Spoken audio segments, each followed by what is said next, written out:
जब छड़ी मुबारक लेकर एक मुसलमान चलता है तो पूरा देश इस बात पर गर्व करता है।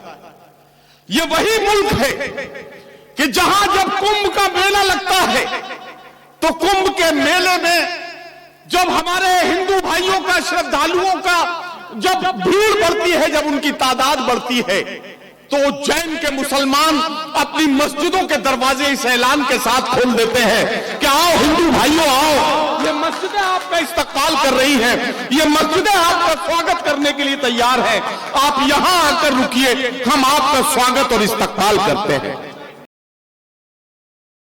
एक बात ये बतानी है कि डॉक्टर एम आलम साहब जो रुखसानिया हेल्थ सेंटर गालिबन, अरे माफ कीजिए साहब, रमजानिया हेल्थ सेंटर के सरबराह हैं और सदर हैं मुशायरे के, उनकी तरफ से ये 500 रुपए दुआओं के साथ अदनान प्रतापगढ़ी के लिए दिए गए हैं। मैं डॉक्टर साहब का शुक्रिया भी अदा करता हूं और अदनान को मुबारकबाद के साथ वो वादा याद दिलाता हूं कि बेटे इसमें 250 आपके हैं और 250 किसी गरीब बच्चे के हैं जिसको आपको किताबें दिलवानी है। मैंने अपना वादा पूरा किया, मैंने अपना काम पूरा किया। आप अगर किताबें दिलवा देंगे तो आपके दाएं कांधे पे लिखा फरिश्ता लिख लेगा और नहीं दिलवाएंगे तो बाएं कांधे पे बैठा हुआ फरिश्ता आपके हिसाब में सारा काम लिख लेगा। बात ठीक है ना? मैं अपना काम ठीक कर रहा हूं।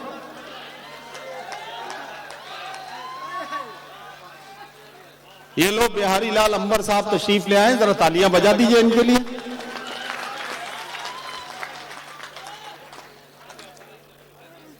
ये कोहरे की वजह से जरा देर से पहुंचे हैं और बिहारी लाल अंबर साहब हमारे अच्छे दोस्त हैं, तो मैं ये कह सकता हूं कि इनको कई जगह पुलिस ने रोक रोक के ये चेक करने की कोशिश की कि ये जा रहे हैं या ये जा रही हैं, तो इस चक्कर में ये लेट हो गए। लेकिन ये बड़े अच्छे इंसान हैं, बहुत अच्छे दोस्त हैं हमारे।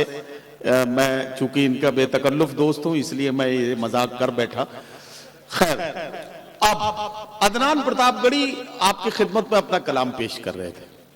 मुल्क के हालात पर उन्होंने रोशनी डाली, मुल्क के हालात के बारे में उन्होंने अपनी शायरी में, अपने मिसरों में बात कही और उसके बाद एक दुआया नज़्म पढ़ी। मैं आप सबसे एक बात पूछना चाहता हूं, ईमानदारी से बताइए। मैं मुशायरे में लफ्फाजी का आदी कभी नहीं हूं, किताबों की जबान में बात नहीं करता, बल्कि मुशायरे में मैं सामईन के साथ एक राब्ता कायम करने की कोशिश करता हूं ताकि मेरे जाने के बाद भी कोई ना कोई बात मेरी आपके सीनों में महफूज रह जाए और आपके दिलों में और आपके जहनों में महफूज रह जाए। मैं सवाल पूछना चाहता हूं आपसे। मुल्क के जो हालात हैं उनसे सब परेशान हैं, क्या हिंदू क्या मुसलमान। ये हमारे राणा रंजीत साहब बैठे हैं, भाई संतोष कुशवाहा जी बैठे हैं, शिवजी राय साहब बैठे हैं, ये सब लोग इस बात के गवाह हैं कि इस मुल्क के 140 करोड़ हिंदुस्तानियों में जितने मोहब्बत करने वाले लोग हैं, वो इस तरह समाज में जब नफरत फैलती है तो उससे सबका जी घुटता है, सबका दम घुटता है, सबको इससे परेशानी होती है। लेकिन मैं उन चंद लोगों का जिक्र करके इनकी शान में कोई गुस्ताखी नहीं कर सकता। वो जो चंद लोग किसी नुक्कड़ पर किसी मजलूम को रोककर उसके साथ लिंचिंग करके उसकी जान ले लेते हैं, वो नफरतों के पुजारी हैं, अपना काम कर रहे हैं। लेकिन ये जो मोहब्बतों के साथ एक दूसरे के आंखों में आंखें डालकर, एक दूसरे के कांधे पर हाथ रखकर मोहब्बतों का रिश्ता कायम किए हुए हैं, इन दोस्तों की मोहब्बतों का हमें एहतराम करना जरूरी है। इसलिए चाहता हूं कि हमारे इन अदब दोस्तों के लिए आप जोरदार तालियों से इनका इस्तकबाल करें। साथ ही साथ एक बात पर यकीन रखिए, हालात कितने ही मुश्किल हों लेकिन इतने मुश्किल नहीं कि आपका जीना मुश्किल हो जाए। यकीन रखिए इस बात पर कि हर मसरत भी वही, गम भी वही देता है। शरीक हो जाइएगा मेरे साथ। हर मसरत भी वही, गम भी वही देता है। धूप और छांव के मौसम भी वही देता है। जख्म लगते ही नहीं उसकी इजाजत के बगैर, और फिर जख्मों को मरहम भी वही देता है। जख्म लगते ही नहीं उसकी इजाजत के बगैर, जख्म लगते ही नहीं उसकी इजाजत के बगैर, और फिर जख्मों को मरहम भी वही देता है। लेकिन एक बात सच्चाई के साथ समझ लीजिएगा और मान लीजिएगा, सेकुलरिज्म का झंडा लेकर मोहब्बतों का पैगाम देना, माइक पर बड़ी बड़ी तकरीरें करना बहुत आसान है, लेकिन उसका कोई ना कोई रास्ता तो बताना पड़ेगा ना।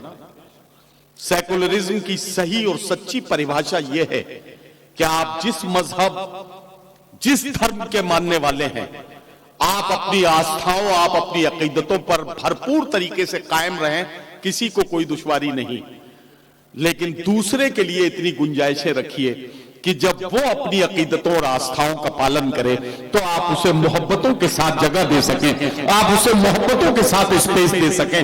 यही है मोहब्बतों की फजा बनाने का एक आसान तरीका, जिसके लिए हमें और आपको सबको आमादा और तैयार रहना चाहिए। ये वो मुल्क है जहां कश्मीर में जब छड़ी मुबारक लेकर एक मुसलमान चलता है तो पूरा देश इस बात पर गर्व करता है।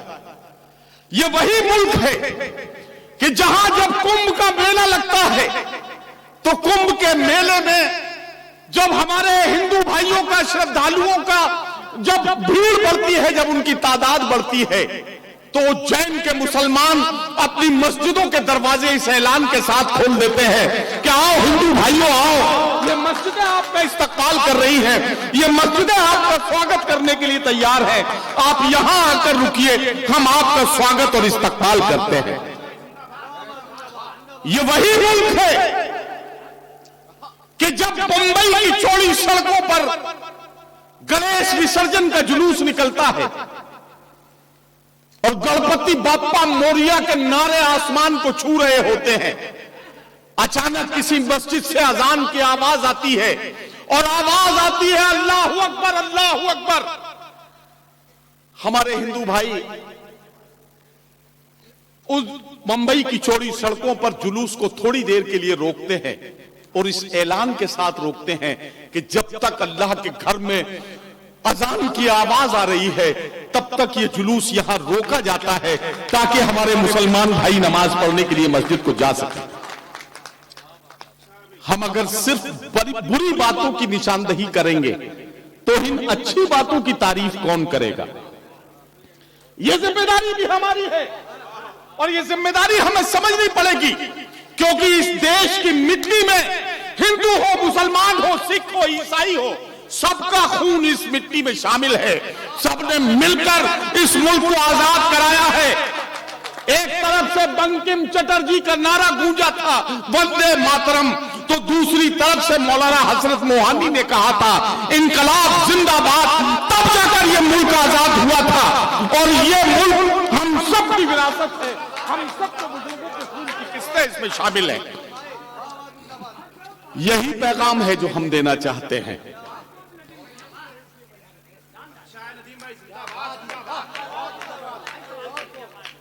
मैं अपनी बात को खत्म करने जा रहा हूं। विधायक जी बैठे हैं, शिवजी राय साहब। विधायक जी, बहुत जिम्मेदारी के साथ एक बात कहना चाहता हूं। बड़ी बड़ी बातें करना आसान है। श्रीमती जी बैठे। बड़ी बड़ी बातें करना बहुत आसान है, लेकिन तरकीब नहीं बताता कि कोई मोहब्बत कैसे की जाए। एक छोटा सा तालिब इल्म, उर्दू का एक छोटा सा तालिब इल्म आपको तरकीब बता के जाना चाहता है। राणा रंजीत साहब, मेरा कहना यह है कि अगर आप राम प्रसाद बिस्मिल हैं तो अपने आसपास गौर से देखिए, कोई ना कोई अशफाकुल्ला खान आपको मिल जाएगा। या फिर अगर आप अशफाकुल्ला खान हैं, अगर आप अशफाकुल्ला खान हैं, तलाश कीजिए, देखिए, ढूंढिए, कोई ना कोई राम प्रसाद बिस्मिल आपको नजर आ ही जाएगा।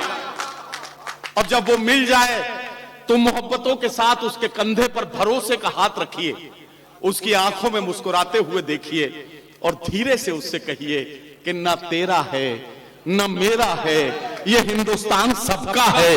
नहीं समझी गई ये बात तो नुकसान सबका है।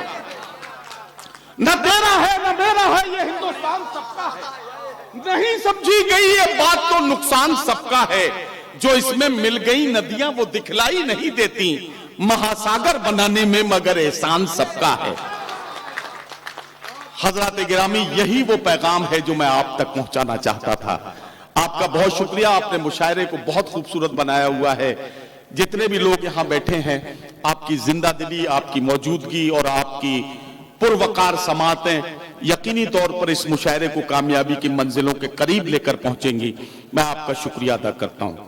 जैसा कि मुझे लग रहा है या मैं शायद सही समझ रहा हूं, हमारी चंद बहनें भी इस मुशायरे में शरीक हैं। मैं उनकी मौजूदगी को सलाम पेश करता हूं। एक बात कहना चाहता हूं, दुनिया की आधी आबादी जो खवातीन की आबादी है, जो महिलाओं की आबादी है, अब मैं उसका जिक्र करने वाला हूं।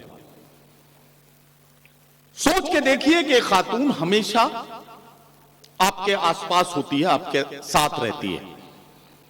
कभी वो बेटी होती है, अपने नन्हे नन्हे कदमों से आपके आंगन में चलती है और उसके चेहरे की मुस्कुराहट और उसकी जबान से निकली हुई खिलखिलाहट आपके घर में रोशनी करती है। कभी वो बहन होती है, आपसे लड़ती है, झगड़ती है, बात बात में आपकी नोकझोंक उससे होती है, लेकिन जिस वक्त वो रुखसत हो रही होती है, उस वक्त आपके आंखों से बहती हुई गंगा जमुना बताती है कि आप उससे कितनी मोहब्बत करते हैं।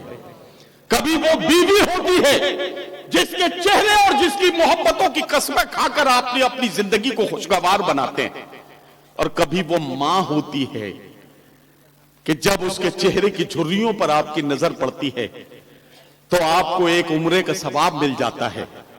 जब आप मोहब्बतों के साथ अपनी मां का चेहरा देखते हैं तो मेरे आका का फरमान है कि आपके नामे आमाल में एक मकबूल उम्रे का सवाब लिख दिया जाता है।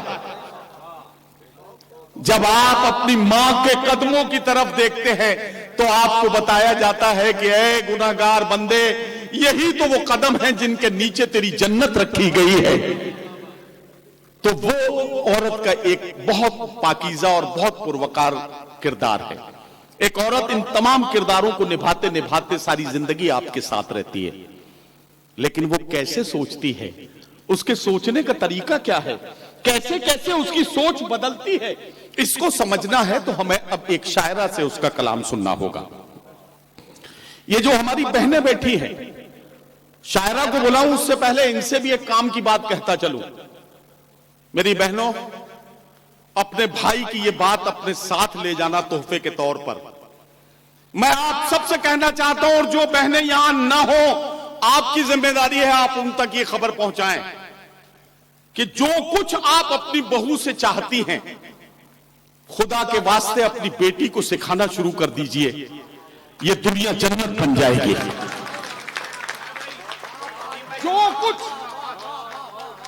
जो कुछ आप अपनी बहू से चाहती हैं, अगर आपने अपनी बेटी को सिखा दिया तो आपकी बेटी जब किसी के घर में बहू बनकर जाएगी तो उस घर को जन्नत बना देगी, और जब किसी दूसरे की बेटी आपके घर आएगी वो आपके घर को जन्नत बना देगी, और ये दुनिया खूबसूरत हो जाएगी। बहुत आपसे दस्तबस्ता इस बात की मैंने गुजारिश की है, और अपने भाइयों से एक गुजारिश करना चाहता हूं। बेटी को सिर्फ बेटी की नजर से देखिए, बेटी को हिंदू मुसलमान जात बिरादरियों के खाने में मत बांटिए।